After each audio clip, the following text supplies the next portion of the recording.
ancient dwelling places. And this speaks volumes of the fact that height and skin in Nigeria has actually stood the test of time. The availability of height and skin through slaughtering of death of livestock is of particular importance to the leather industry. And it is also important to state at this point that the most important source of height and skin in Nigeria is cattle, sheep, and goats. And isn't it appalling that, like mentioned by my chief executive officer, that Nigeria imports close to 20 million pairs of shoes annually? And in order to compete in this billion-dollar industry, there is a need for Nigeria leather industry to transform from a producer-exporter of semi-processed hides and skins to a producer of finished leather products for both our domestic and export markets. Hence, our proposal, the modern processed hides and skins from cattle and leather shoe production. There was a cross-sectional overview of the height and skin industry in Nigeria, and we find out that although height and skins are primarily produced as byproducts of meat packaging industry, the international trade in skin, height and leather is more valuable even than the meat production, which is actually the primary purpose. And like we can see in this chart that the first step after in dealing directly with the farm animal is the meat packaging plant. Before it moves to the byproduct, the height and skin, the wet blue, and the tanned leather itself, before we talk of the leather product. These are pictures of, the first two pictures on the top of the slide are pictures of locally tanned leathers. An observation has shown that the modern tanneries produce high quality leathers compared to the local tannery, because most of the locally tanned leathers end up with spurs and they are not really of high quality, and it is this gap that BHA Tannery and Leather Works is trying to bridge. As you can see, some of the modern leather products which we intend to produce. And these are also, like I said, part of our product is going into shoe production. Now we are going basically into just shoe production. We are not looking at other aspects of the end product of the leather. Like we said, we're selling 80% of our tanned leathers to organizations who use this leather product and use this leather products to make different materials like bags, throw pillows, and the likes of that. Like we are focusing mainly on shoe production, and we're concentrating our shoe production on shoes for servicemen and compass, because we observe that even the shoes that servicemen in Nigeria use are being imported. Why can't we produce high quality shoe here in Nigeria that we can use? And if we are talking about the fact that we want to promote our local, promote things that are produced locally here in Nigeria, it is very important, and it is this bridge that BHA Tannery and Leather Works is trying to bridge. And we're also talking of factory boots for factory and industrial workers, and back to school leathers, shoes for pupils and students. What happens if you go back to memory lane? We observe that most parents in those days like buying shoes that are of the back to school leather shoes for their pupils in school. Why? Because it lasts longer. The money you spend buying a rubber shoe, probably over and over again, you might as well be able to keep cost by buying a leather shoe that will even last most probably for a period of 2 years. And we're also going into the manufacture of fashion shoes. And like I made mention before, that we're going into production of shoes for servicemen. We're also looking at going into strategic partnership with government organizations, whereby we can also produce shoes, like going into strategic partnership with even the National Orientation Agency to most probably provide the next set of safety boots for the next set of the Heir Parent. That's the Heir Parent 2011. My name is Ati Kenneth Kenken.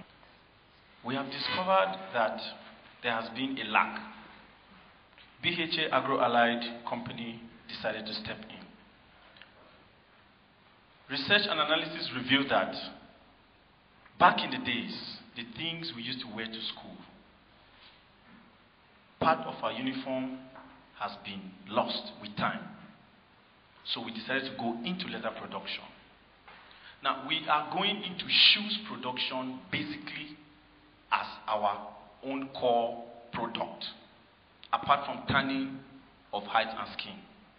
Now, the companies in Aba, the companies in Lagos, the companies in Port Harcourt that have tanning factories are our target for our tanned hide and skin. Now, we are giving them quality for them to go further to instill the quality we've given them upon the Nigerian market. Now, the secondary aspect of marketing is their business. We are going to sell to them, and they will produce what they feel they can produce for people. But the quality is retained in our skin, our hide and skin. Now, for our shoes, the shoes we are going to make, youth service corps members cry of foot ache and the fact that the shoe does not last. They are made of cloth, and to make matters worse, they are imported. When we have quality hide and skin in this country, animals, the people who consume pomo are our major threat. But we are withholding this hide and skin from them, starve them of the market such that we will feed our industry for production of quality shoes. And for those in the health and safety environment people, shoes that will withhold the heat and the pressure from factories. My colleague earlier mentioned acid-resistant shoes. These are the kind of shoes we are presenting to the public. My name is Efobi Okechukwu-Chimesi. I'm the Chief Executive Officer of Colossus Nigeria Limited. Our product definition, our milk product line, is about milk and dairy products. These are products that come from cattle. We know about milk and dairy, other products or extracts from milk and from cattle as well. Then our product specification, or our area where we want to develop specifically, is about fresh milk.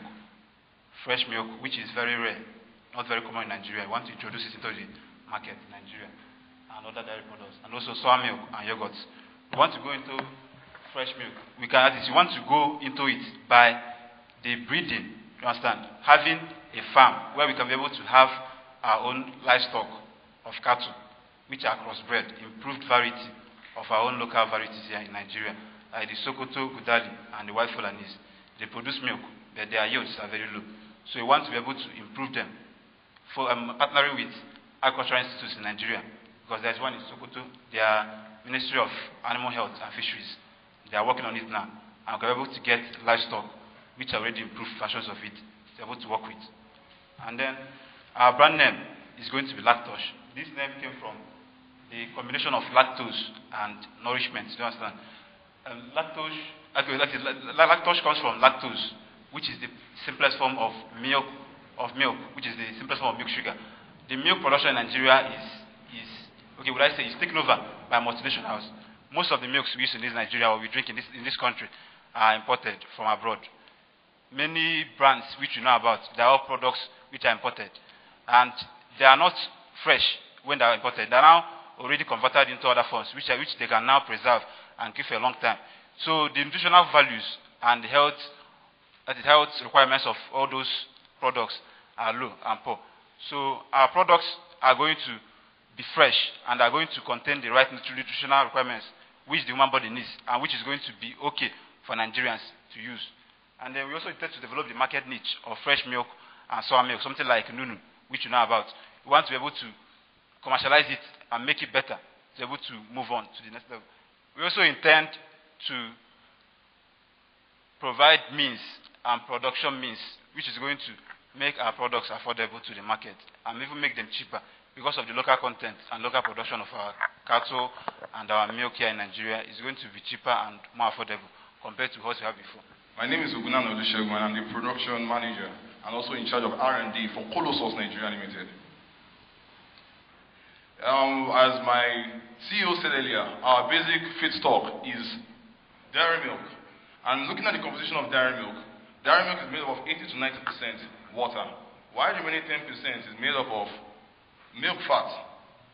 Then we also have protein that is also present, and this protein also covers a little percentage, but the milk fat is the one that covers up to 4 to 5%.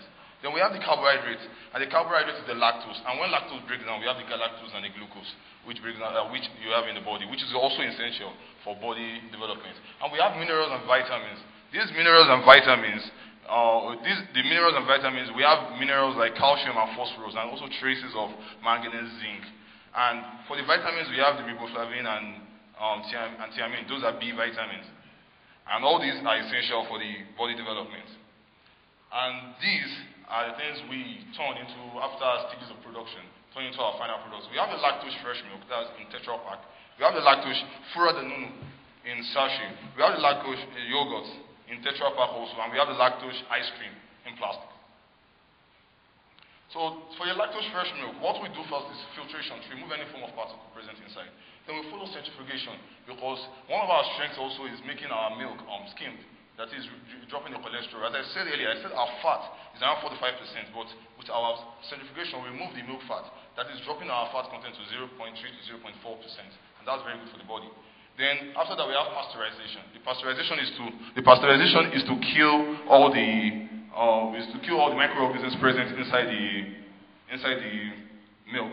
Then we go for the packaging. We package it in a Tetra Pak container, also having a cap, a lid on top, whereby people can take part of it, refrigerate, and still go back to take. And because of the nature of the products that we are handling, it is cooled between 2 to 3 degrees centigrade in our cooling vans and distributed.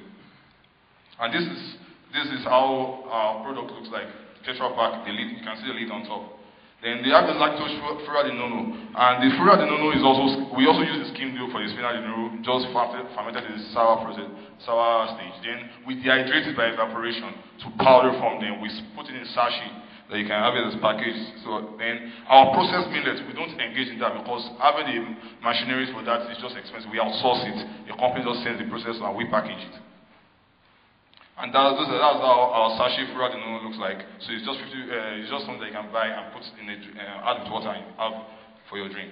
And we have the lactose yogurt also. We also use our fermented skimmed milk also, concentrated by evaporation. Although this will not get to the powder stage, just to drop the moisture content present inside. My name is David Dennis Chinda. I am the marketing manager for Colossus Nigeria Limited. Why should you buy our product? Simply, there's a low fat content in our products. There is so much vitamin A and vitamin B complex, especially in our fresh milk, which is most especially good for children that are growing up. We also have so much protein and vitamin E, which is very good for the skin. 2 cobblers went to a village. Cobblers work on shoes, they repair shoes. They wanted to set up a business. They realized that the people in those villages, they don't wear shoes. One said there was no need. Let's go back to where we're coming from.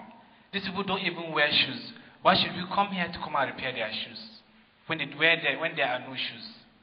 The other decided we are going to introduce them to shoes. We give them shoes to wear. When these shoes get spoiled, they'll come to us to repair them. This is what we are going to do with our fura de nono. Fura de nono is not a known product in southern Nigeria. It is not popular. We are going to introduce it.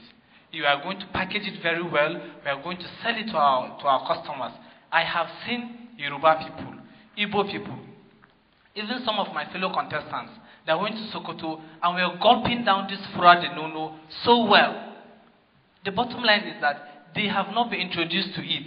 If they get it well packaged, in a healthy way, they are going to take it so much, our market is going to expand.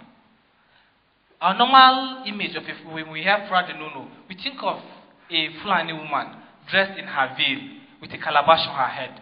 We are going to change that. We are going to make fura de nono a national food.